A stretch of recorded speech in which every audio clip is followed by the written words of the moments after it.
Welcome to Talking Heads on USA Global TV, starring the one and only wonderful Dr. JACALYN. It's a prestigious place where world-class influencers and experts meet, and where you'll find the most trusted advisors and coaches for all things in life and business.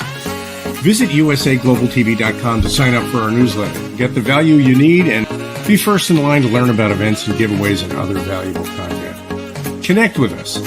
Email Dr. JACALYN at usaglobaltv.com to talk about how you can become part of USA Global TV.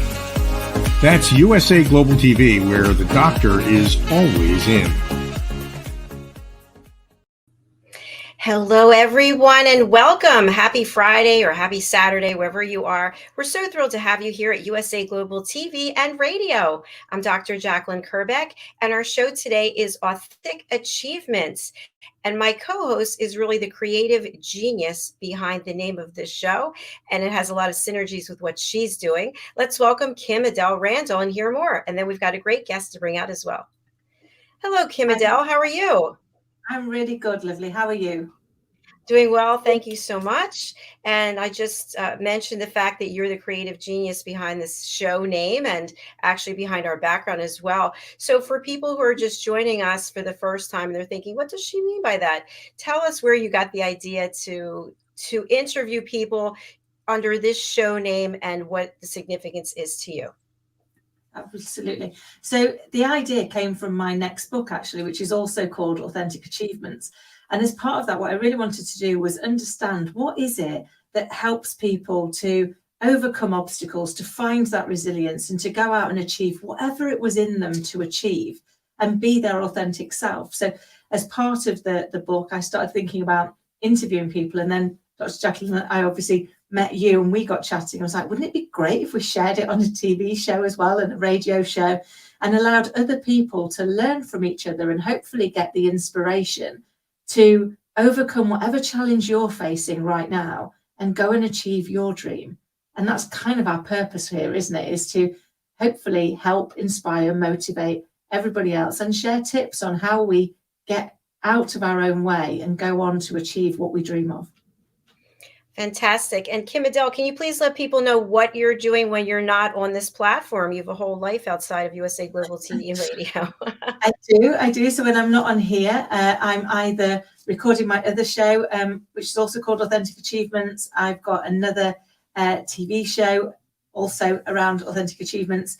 And I also coach and do interim COO work, having just left corporate life. I'd spent 30 years doing COO style work and now help organizations that just need a bit of a boost around their operational effectiveness or their board effectiveness. And as you know, slightly weirdly, I'm also a face whisperer. So I teach people how to read and understand the emotions that we're displaying so that we can become more effective communicators, which goes so beautifully with your work, Dr. JACALYN, around becoming that really authentic and effective listener. Thank you so much. I loved when we had that show about face whispering because that was something I hadn't heard before. And I love to learn, as you know.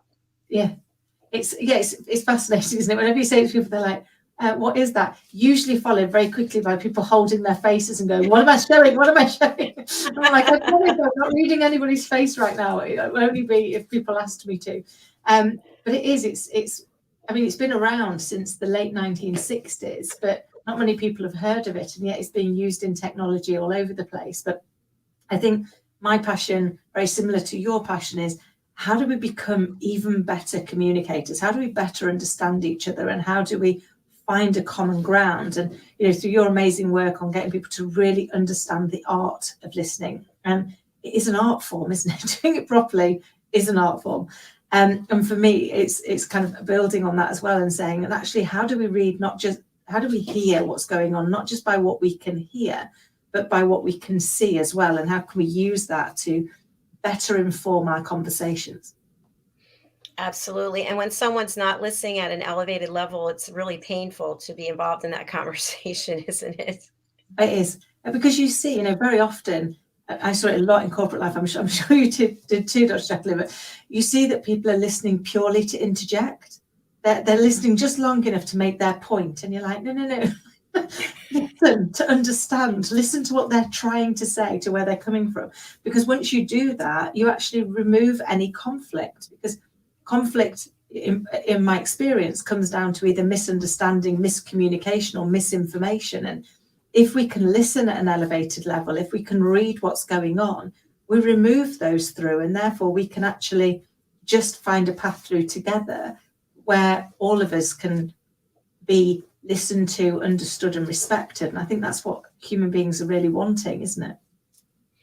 I agree with you. And I think it would be interesting to do a survey or some research as to the people who are really successful and how well they listen, to see if there's any correlation between those two.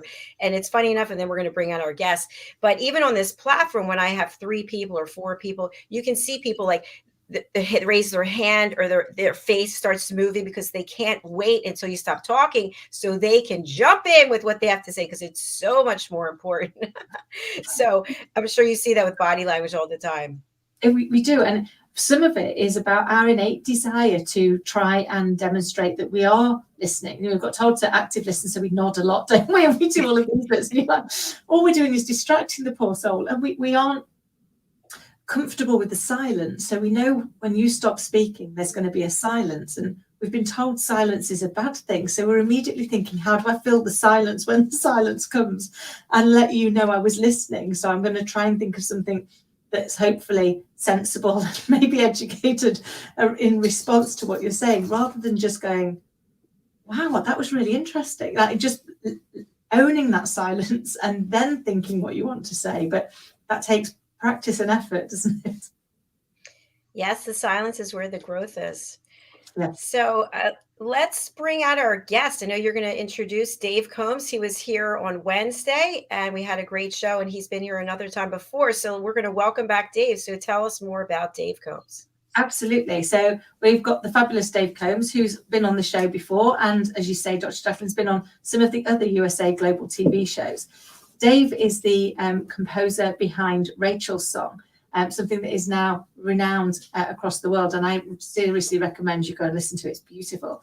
He's gone on to write over 120 other pieces of music, 15 albums, and he's written a book, Touched by the Music. And Dave's here to share with us his journey from how he got to write first Rachel's Song, and then what's next on his journey. So Dave, welcome. Let's welcome Dave Combs to the show. Hi, Dave. Hey, Dr. Jacalyn and KIM-ADELE. Good to see both of you again. This is makes it a regular occurrence here.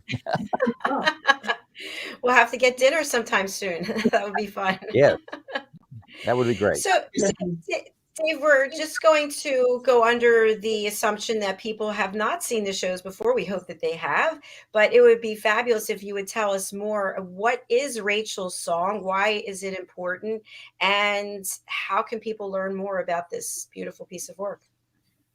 Well, taking off on the title of your program, Authentic Achievements, let me give you a little background on me to give me some authenticity, I suppose. I was born into a musical family. My mother and father both played the piano, and my grandmother Combs, she played the old auto harp, which I have her instrument right here with me that she gave to me once she passed away. And so I've been around music all my life, whether it was at home or music in church.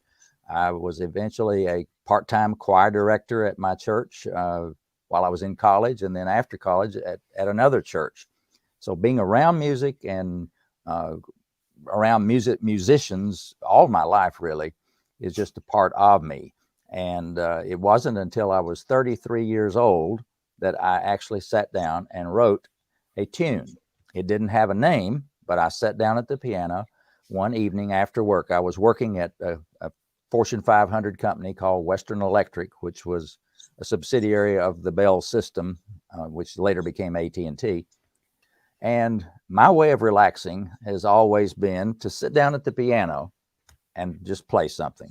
Either I play some favorite sheet music or just make up something as I'm going along, just play chords or just make it sound peaceful and enjoyable music. And this particular evening in January of 1981, I sat down at the piano and I just played this song. I didn't intend to write a song. I didn't even realize that I was writing a song. I just played it. It was an inspiration. It just came to me. I guess it felt like it came to me through my fingers onto the piano keyboard. And I didn't think much about it. And then a couple of days later, my wife, Linda, came home from her job and she said, "What's this name of this song that I've had stuck in my head all day long?" And so she hummed a little bit of it. And I said, "Well, it doesn't have a name, Linda." And she said, "What? You play it on the piano all the time?" I said, "Well, it's just something I made up." She said, "What? You made that up? Have you written it down? This song's got to be saved." So I said, "Well, I've got it up here. I'm not going to forget it." And she says, "No, you've got to write it down on a piece of paper." And so I eventually did. And I did remember this morning to bring that piece of paper with me.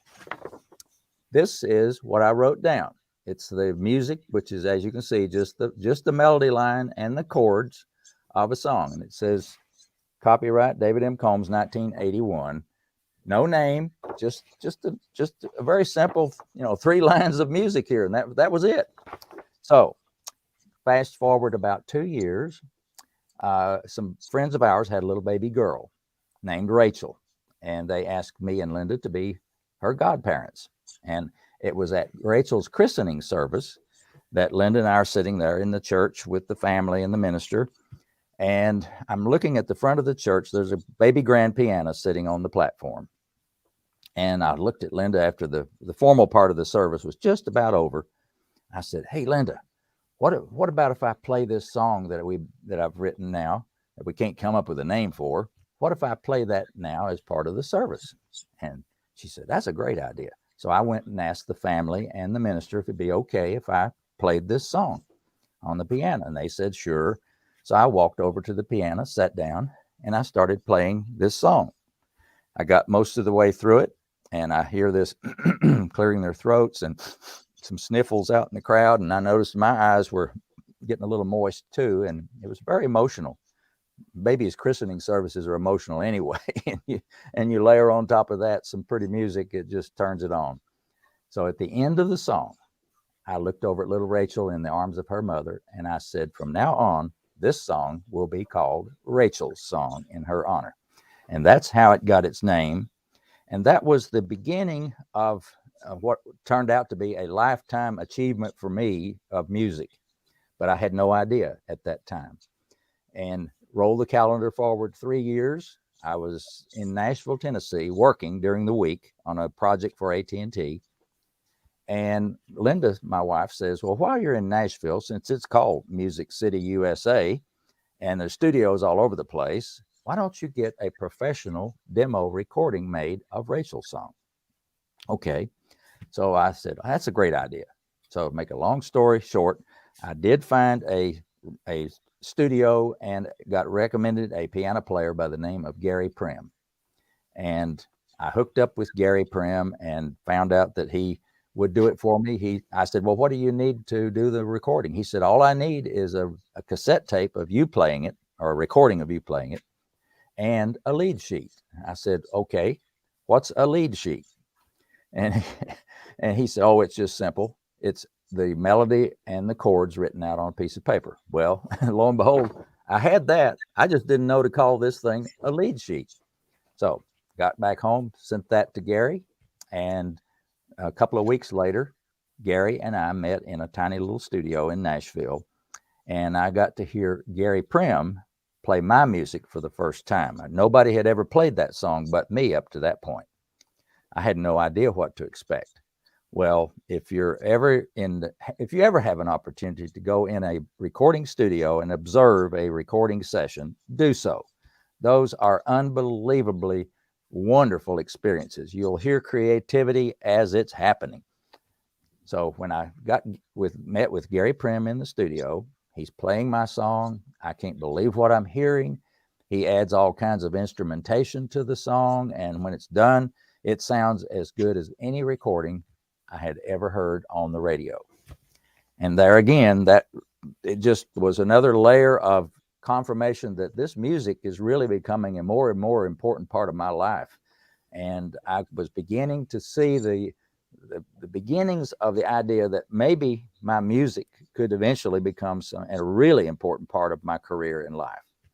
I've always been a kind of a entrepreneur at heart anyway, but I can't say that I planned this all out and I had a 10-year plan. No, no, KIM-ADELE, I did not have a 10-year plan on this. I just was kind of taking it as it came. And that song, once it got played on the radio, it took off. Everybody that heard the song really loved the music and wanted a copy of it. Well, I didn't have anything to sell at the time, so I went. Your folks are going to laugh at this. You may recognize this. You know what this is? This is a 45 vinyl record, right? And let's see if I can get it right side up here. You can see that it says Rachel's song, and on the back side it says Rachel's song. They call it a double A single. I had only written one song, so I didn't have a second song to put on the back side. So I got the same thing on both sides. So that was my first product, at least so I could have something to either give to radio stations or sell to somebody that might want a copy of the recording. So that was the first step.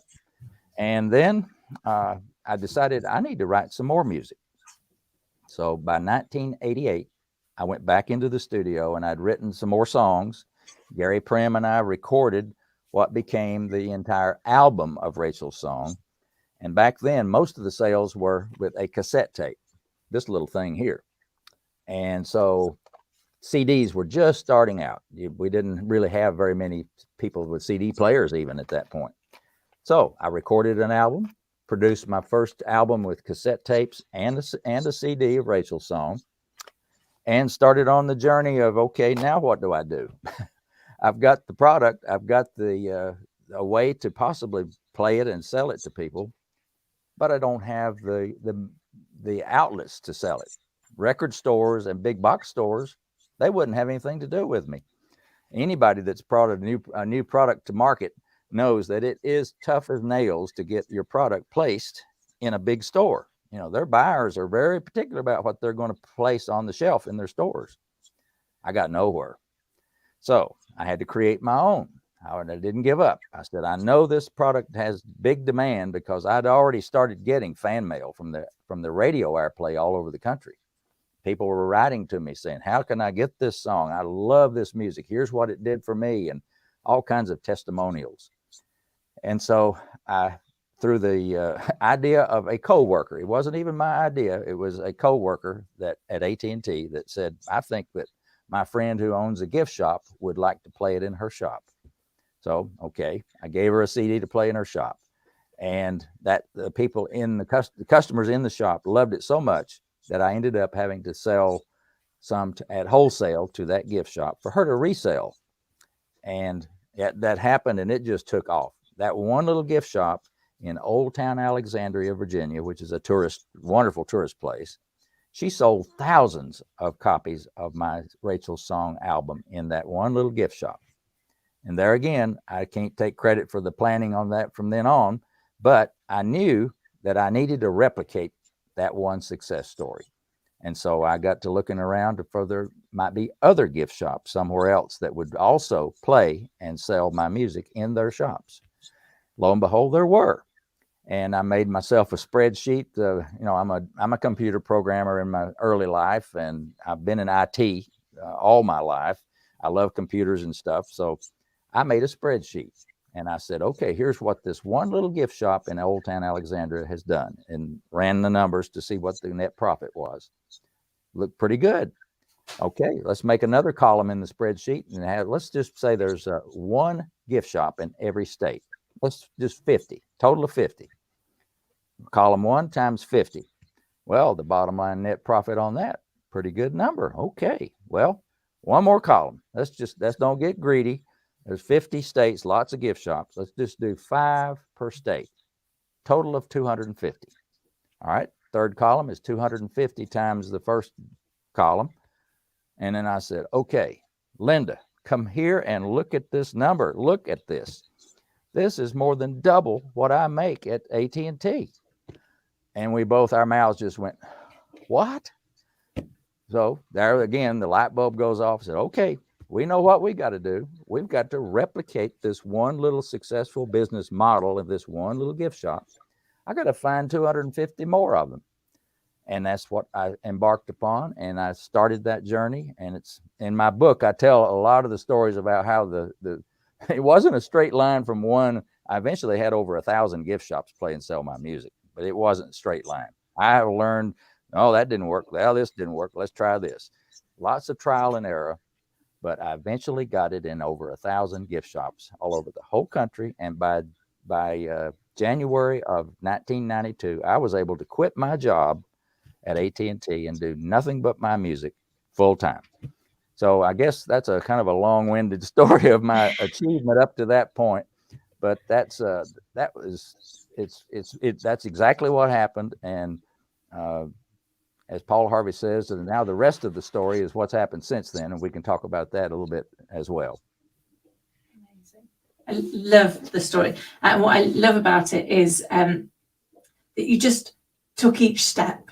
And when that step didn't quite work, you looked for the next step. It was like when you found something that worked, it was like, how do I go and replicate this? It seems so simple. And yet one of the things that we find when we're chatting to people is that often it's the simple things that have really been the game changers, the bits that we overlook. We kind of expect it's going to be something big and audacious, isn't it? And it's usually something really small and everyday that seems to give us the breakthrough. So what do you think has been the biggest thing you've learned from your experience?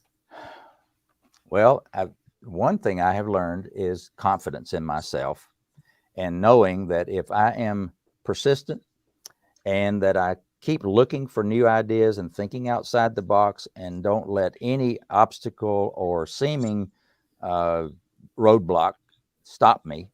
I've always had the attitude that when something is a roadblock, you either go over it, under it, around it, or through it. You know, you get to the other side. I've always had that confidence. But just learning that I as a person, and that myself and my wife, Linda, as a team, we've been married, by the way, coming up on 52 years. That's quite a partnership. So she is a wonderful supporter, friend, my lover, my life, just the great life partner. And so a lot of ideas, she is a great idea person. So we will brainstorm. It's great to have somebody to bounce some things off of, and that's a creative, outside the box thinker. And many of the things that we've tried were her ideas and not mine. Well, I guess you could stop back and say, well, she's the one that told you to get it recorded in Nashville. She's the one that told you to write it down. Now, what did you do, Dave? But anyway, and another thing too is everything does not have to be fancy, complicated, all that kind of thing. Just look at this song. You can't get much simpler than that song. I mean, it is not a complicated piece of music. And yet, at the same time, it touches people in an unbelievably in profound way. And that's the part that really resonates with me, is that things can be very simple, but powerful. Powerful doesn't mean complicated. You can take and simplify things, and you can have somebody who can only maybe do one thing in their life, fantastic. But if they pursue that one thing, they can be fabulously successful. They don't have to be a Thomas Edison that invents 10,000 inventions over his career or life. You can do just one thing great, and as long as you do it great and to the best of your ability, you're going to be a success. So I think that's one of the main lessons that I learned. Dave, we're going to have you play the piano for us at some point. Well, I guess we might have to do that. I will have to see if I can arrange to get myself in front of the piano where the lighting is good and the sound. We could do that. That would be amazing, because it's a beautiful song, isn't it? It really does touch. And I think, you summed it up so beautifully. It is powerful in its simplicity, and so many things are powerful in their simplicity. I think sometimes we forget that. Mm-hmm. And I think that can be also true with business plans. You don't have to have a complicated 2-inch thick book to describe your business plan. Sometimes it can be on the back of a napkin or a piece of paper. Like, for example, the one little simple spreadsheet with the gift shop. It was just simply how many cassette tapes and CDs did she sell? What did I sell them to her for? What did they cost me? The difference is my gross profit. Bingo. That's kind of, in a nutshell, that's a business plan in one column of a spreadsheet. It's you just have to replicate it. And I guess that's the franchise principle, if you want to think of it that way. But it's a very simple thing. And Dave, you've shared a lot of things today that you hadn't before, which I think is fantastic because there's always more to learn. I would love, as we believe it or not, we're coming to the last few minutes of this show. If you could just talk a little bit about the business of being in the music industry, because it's always been perceived that it's so glamorous and people are making a fortune. And of course, with the technology improvements and advancements, it's had an impact on creatives. So if you could just touch on that, that would be great.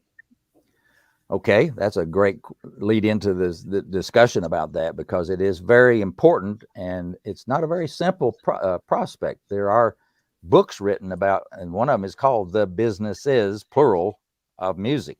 It's a great big thick book, almost a manual. And there are many aspects to the business of music. You can be a songwriter, a singer-songwriter, and that's all you do, and people buy the songs you sing and write. You can be a studio musician like Gary Prim and be hugely in demand and in playing your music for other people and recording.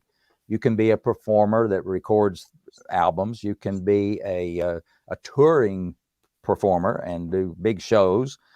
You can be a music store person. You can sell music, create a storefront and sell music. So there's lots of aspects to it. But for me, the music evolved from cassette tapes to CDs. In the mid-90s, the internet came around, and then we had downloads, the digital downloads of music. And then following that was as iHeartRadio and Pandora and Spotify, all these platforms came around, we have streaming of music. So music has evolved from a physical product to now almost a virtual product that you can download anywhere in the world, anytime, 24 hours a day. It doesn't matter whether you're on the other side of the world or right next door, you have access to the music instantly. And that's true for not only the audio music, but for the printed sheet music. There's a company called Sheet Music Plus, where I have all of my music books that I've created available digitally. You can buy a song, pay $4.99 for the song, get a PDF of it, print it on your printer, and start playing it right now. You don't even have to go to a store to buy it. You have it right there instantly. So the platforms for music has drastically changed, and so has the availability of the ability to create the music. On my laptop, I have a recording studio basically built into my laptop that is far superior to the big studios that existed back in the 80s. I can have an unlimited number of tracks on my recording. Back then, if you had 32, that was a huge track console in the recording studio. So the technology has made it more available for musicians to create music. Now that's good and that's not so good. The good part is that you can. The bad part is that there's millions and millions of other people who are doing the same thing. Just like with podcasts. Now there are over 2 million podcasts around the world. So you're one of over 2 million others. So you're in a competition with for the eyes and ears of a lot of people. And that becomes really a challenge to break through that noise level and find a way to separate your product, your podcast, or your music or whatever from everybody else. So that's the challenge with today, is the awareness of your product or your music or whatever it is that you're trying to sell. It's a very competitive world in a digital, available, virtual, right now, delivered to your front doorstep by drone or whatever, instant gratification kind of a world. That has changed the whole realm of music in my mind. I love this answer, Dave. So comprehensive. Thank you. And to your point, it is difficult to break through, but we can break through, and we do break through. And I think it's good to have knowledge about the competition. It's also really good to have knowledge about the whole industry overall, so that you can figure out what is your niche or how are you going to target your audience. Mm-hmm. Exactly. So Dave, as we close out, tell us what's next for you. Well, I'm still pursuing the spread. I guess I would call this the spreading the word phase of my music. I've written over 170. I've recorded over 170 songs, written over 120, 15 albums, and now my mission is to try to spread that music broadly around the world to the millions and millions of other people who have yet to hear my music. Yeah, it's been around a long time with lots of people hearing it, but the number who have not heard it is a much larger number. And my mission is to try to spread the word, because I know from the feedback that I've gotten over the years, where I've heard from over 50,000 people about my music, I know it touches their lives, and I know it's a positive thing. And I know it in a world full of stress like we are today, the world can use some music like mine to help bring that stress level down and give people some peace and comfort and relaxation, and give them something really positive to listen to. So my mission is to spread the word around through podcasts or any other medium that I can find to spread the word. All right. And we're happy to help you do that. And I appreciate that very much, because go to my website at combsmusic.com, and there you'll find everything you need to get my book, or get my CD of Rachel's song, or actually you can listen to Rachel's song right from my front page of my website for free. Just click on the link that says play Rachel's song, and you're listening to the music of Rachel's song. And combsmusic.com is all you've got to remember. Brilliant. Thank you so much, Dave, for being here today and sharing even more information of value. I really appreciate it. Thank you, Jacqueline, and KIM-ADELE. It's good to see you again as well. And thank you again, both of you, for inviting me on the show today. And I thank you. It's been a joy as always. Thank you. Have a great weekend. You too.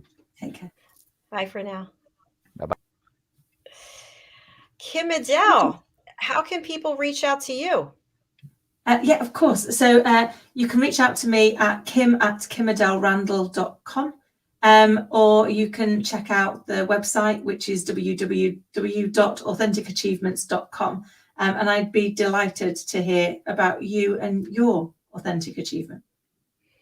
Brilliant. Thank you. Thank you. Thank you. It was a great show today. And as I mentioned, Dave is always sharing more and new information, which I love. So he's welcome to come back, and as we help him continue to get the word out about everything that he's accomplished and all the joy that it can bring to other people to listen to his music and to purchase his book. Absolutely. He's a real joy, isn't he? Yes, he is. All right. Thank you so much, KIM-ADELE. I hope you have a beautiful weekend also. Thank you. And you, Dr. Jacqueline. And I look forward to seeing you and everybody else next week. Absolutely. Take care. Bye. Bye. Thank you, everyone. Our next show is coming up sooner than normal. We're actually starting our next show in about 10 or 15 minutes. So do stay with us. It's the power of etiquette and manners. And I'll be joined by my co-host, Philip Sykes. And we have a special guest joining us today as well. And also we will be taking the middle of the afternoon off and coming back this afternoon with Loving Longevity and Pet Psychic Amina. So that's all for now. We'll see you shortly. Bye, Dave. Bye, KIM-ADELE. Thank you.